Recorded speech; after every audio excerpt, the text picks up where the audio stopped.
Welcome back to the What's Next After Cancer Treatment Ends webinar. This is part 2. I'm Paula Holland DeLong. I am a 20-year breast cancer survivor, a professional speaker, and I'm here to talk to you guys today about how you can take kind of the black hole that cancer creates in your life and it just takes over when you're diagnosed, how you can transform your life back to being your life with cancer just being a part of who you are. Really glad that you're with us today, and if you haven't done part 1, you might want to go back and do it so you'll be ready and up to speed for the rest of what we're going to do here today. Part 1 was entitled Normal's Not Normal Anymore, and I talked about the emotions and the changes that happen unexpectedly when we think we're going to go back to normal when our cancer treatment ends, and sometimes normal just doesn't fit anymore. So today I'm going to build on that by giving you guys the 3 essential steps that create the best possible what's next for your life. So let's talk about it. After 20 years as a survivor and working with thousands of cancer patients around the world, I have learned that the essential steps for having the best possible life after cancer treatment, the first step is resonance. The second step, permission, and the third step, action. If you can get resonance, permission, and action going for you in your life, you're going to be really well prepared to create a fabulous new normal life for yourself. So let's start with resonance. Some of you may be wondering what that is. It was a concept that I wasn't really familiar with, but it's come to be the guiding light of my life. So I'm going to, instead of telling you, I'm going to demonstrate for you. I'm going to advance the screen, and there are going to be about 15 different photographs on there. I'm going to give you about 5 to 8 seconds to look at those photographs and pick the one that stands out to you the most. You get to pick one of those photos and pretend that you could pick it up and take it home with you. So here they are. So take a few moments to look at these pictures. Try to just kind of feel the one that jumps out at you.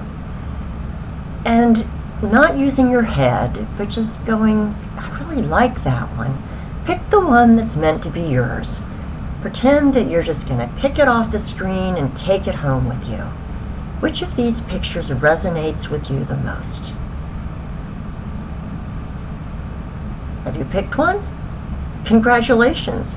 You've just used resonance. Way to go. Resonance is such an incredible tool, and it's a great pointer to help you know what matters most to you.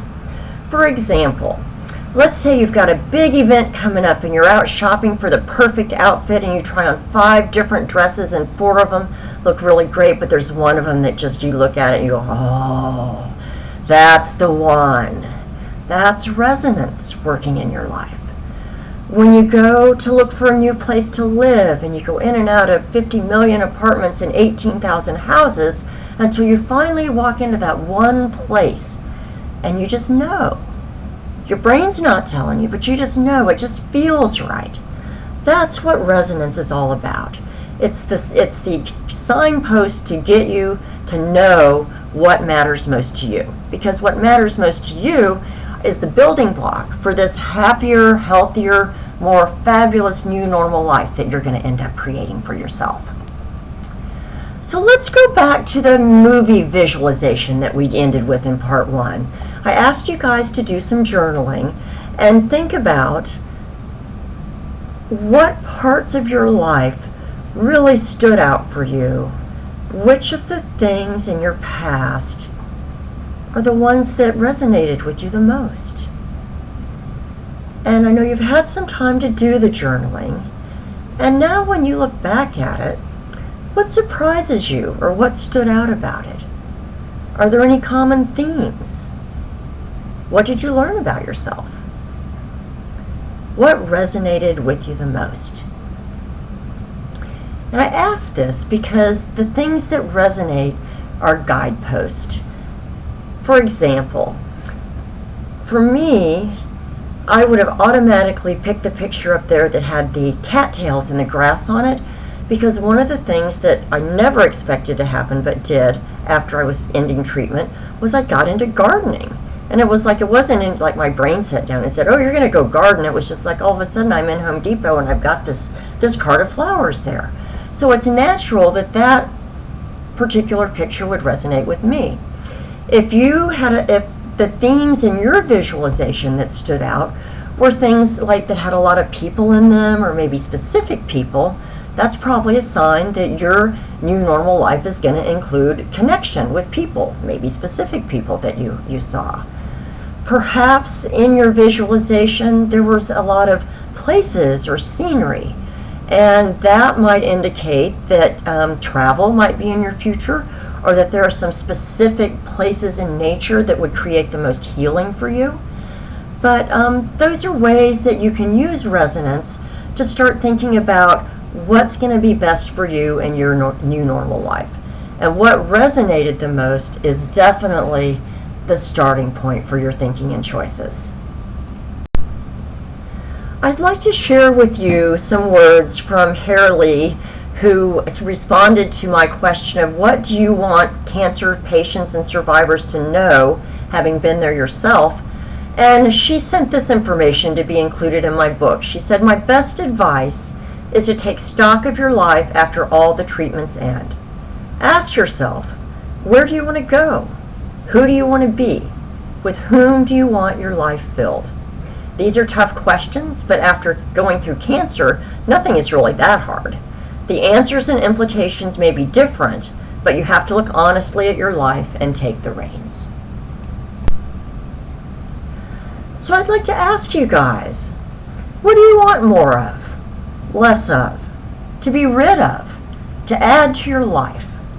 What do you want to change? And I have to tell you, if you're like me, that may be a hard question to answer. When I was at the stage of being done with active treatment and starting to rebuild my new normal life, what I wanted to do was to quit smoking, eat healthier, preferably organic, exercise regularly, do something to get rid of stress, because who knows what made me sick. And I was going to do all of that starting tomorrow, and I was going to do it perfectly, and I was never going to go off track, because I would do anything for the cancer not to come back. And I imagine a lot of you guys can relate to that, because that fear of it coming back is a big thing, and it deserves our attention, and no doubt. But I also hope that when you were listening to me, some of you were kind of smiling or maybe even laughing to yourself, because as you may have guessed, that did not work out for me. That's why picking one thing is really important. And that's my challenge for you right now, is to pick one thing that would make a difference for you if it were to change now. So think about it. Decide which one it might be. Do you have it? Excellent. Congratulations. You've just used resonance to start building your new normal life. And that is the point of step 1. So thank you. Step 2 of our process is permission. And this is probably the biggest challenge that my clients face, is this one little word right here. However, in what's next for your life, in creating this fabulous new normal, permission to choose to make your own needs as much of a priority as everyone else's are going to be absolutely critical. And I'm going to guess, if you're like most people, when I asked you to pick one thing to change, and then you see these words here up on the screen, there's probably a crazy voice in your head who's screaming something like, "Putting yourself first is selfish and wrong. I have responsibilities and obligations. People are counting on me. I don't have enough time or money. I've already lost all this time. I need to make it up. I should just accept whatever it is and be grateful that I'm alive." And these are all things that people say to themselves when they start to think about changing. It's just the things that human beings do. But I want to say to you guys, and I want you to really hear this, if you don't choose to put your own self-care and personal needs on the same level as everybody else in your life, you're significantly jeopardizing your chances of having a healthy, happy, fulfilling, long life. Everybody needs permission to put their own needs on the equal level with the other people's. So I want to ask you, this is your family here. This is the people who love you. If they were in your position, recovering from cancer, struggling to get your life back, maybe feeling not as normal as you wish you could, what would you expect and want for them? Would you be giving them this hard time, beating them up, going, you have to do this, gosh, I need this? No. You would want them to take care of themselves. You would give them permission to do that. I'm asking you to give yourself that same permission. And I'd also like to ask you, what do they want for you? Look at them standing there. Do they want you to run yourself ragged trying to get back to normal so you can do all the things you used to do?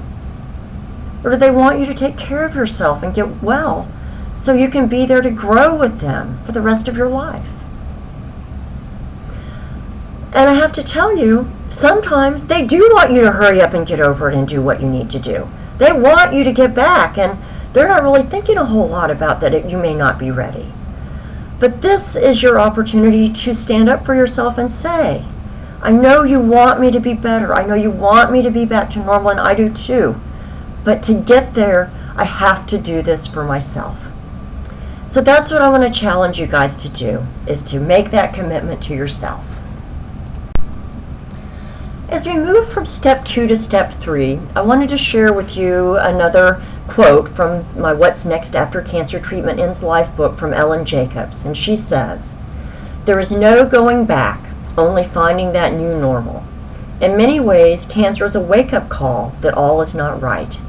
It gives us a chance to start fresh with gratitude and embracing, this is the first day of the rest of my life and I'm going to do something good with it. It's a great feeling. And I absolutely believe that this is a feeling that each and every one of you will have. Step 3 is action, sustainable action. Because how many people do you know who can go out and quit smoking, start exercising, start eating better, and reduce stress, and do it all perfectly, and do it all in one step, all at one time? Oh wait, that was me. It didn't work. And what I've learned from myself and from my clients and from just life in general is that there are 2 things that contribute significantly to sustainable action. The first one is learning to walk through the discomfort of change. Our normal human brains don't like it, but we can learn to walk through it and use it to our advantage.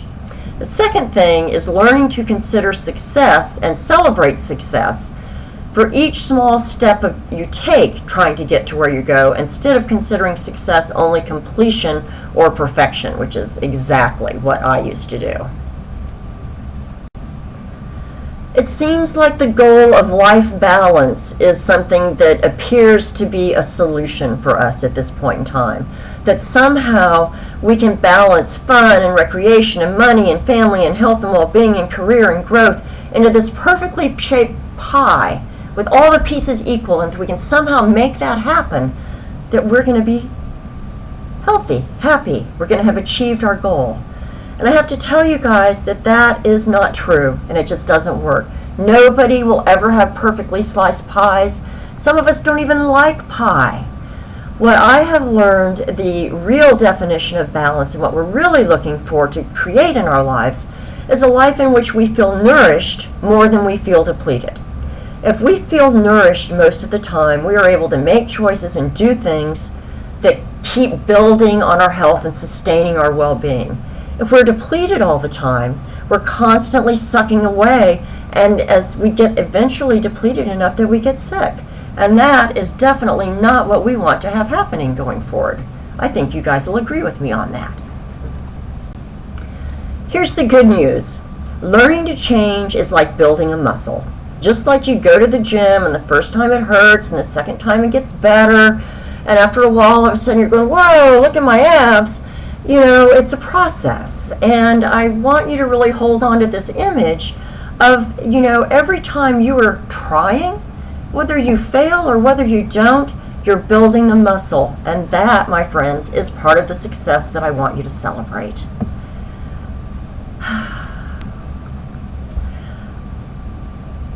Living what matters for me when I was diagnosed with cancer was not even something that was part of my consciousness. Using resonance, giving myself permission for self-care, those were crazy talk. And I have to tell you, had I died when I was diagnosed at 37, my life would have been pretty meaningless. I would have spent it doing what other people thought I should do, what society thought I should do, what I told myself I should be doing because I thought that would make other people like me. And the truth of the matter is that none of those things at all were things that I loved doing and things that fed me as a human being. I want you guys to have moments like the ones on the screen here. These are all things that I've done since I became a survivor that I never would have attempted before. The before cancer Paula had a small life that was based on other people in society. Today, if God forbid I was to get hit by a bus and die, my life would be complete. I would feel like I had mattered. I would feel like I had had a great life, and I would feel like I had made a contribution to the world. And I think that's what all human beings want, is to be able to feel that connection, that contribution, and feel good about themselves. So here's what you need to know about walking through the discomfort of change. Change is not a straight line. It is always a 3 steps forward, 1 step back process where we decide we're going to do it. We shut down the crazy woman with the ruler who tells us in our head, the voices in our head that we can't, and we move forward, and we move forward, and then we hit a plateau, and then we get stuck, and then maybe we jump or maybe we go down, but at some point we jump, and the process starts again. And so expecting to go from where you are now to where you want to go in a straight line with no discomfort, no dips, no setbacks, it's just not realistic. The world doesn't work that way. Human beings' brains don't work that way. And truthfully, I don't think we want it to, because sometimes it's the plateau or the stuck part where the line veers off in a totally different direction that you never would have thought of. And you might have missed it if you had the blinders on and just kept going. So I want you to remember this visual. Change is not a straight line. And when you feel like you're stuck or you're feeling a little paralyzed by it, that's okay. It's part of the change. And what you need to learn to do is to have compassion for yourself and say, oh wow, look, I was doing so well and now I'm not. I think this is part of that process of change Paula told me about. I think I'll go do something else that's fun for a little while. And before you know it, you're going to be back on track with everything. It's when you folks start to narrow in and focus and angst over what you aren't doing that you lose your momentum and things start to go downhill rather than up. And I have to remind you guys that at each step up and down you take, you need to applaud yourself, yay! And be proud because you are making progress. You are accomplishing your dreams and you are building a new normal life that honors who you are, how you want to be, and what you're going to give to the world. I'd like to recap for you guys now the 3 essential steps. 1 is resonance, knowing what matters to you. It doesn't usually come from your brain, it comes from your intuition, it comes from your heart, it comes from things that make you feel good about yourself. Step 2, permission. You have to give yourself permission to make your own needs as much of a priority as everyone else's. If you don't have that permission, you're never going to make it all the way to where you want to go, and I want you to go where you want to go.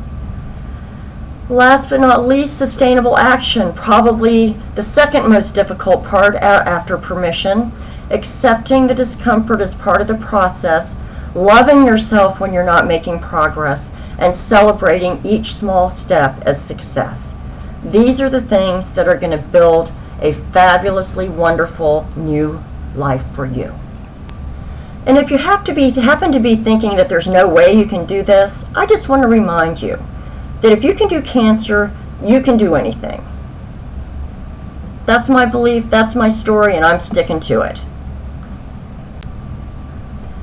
I I also would like to share with you a few last tools and tips that you can use. And all of this information is going to be available to you in the handout that's going to be available with this webinar. And so you don't have to write them all down, but just look for the ones that resonate with you. Choose to create your new normal life using resonance as a foundation. Give yourself permission and commit to making self-care a priority. Focus on changing one thing at a time.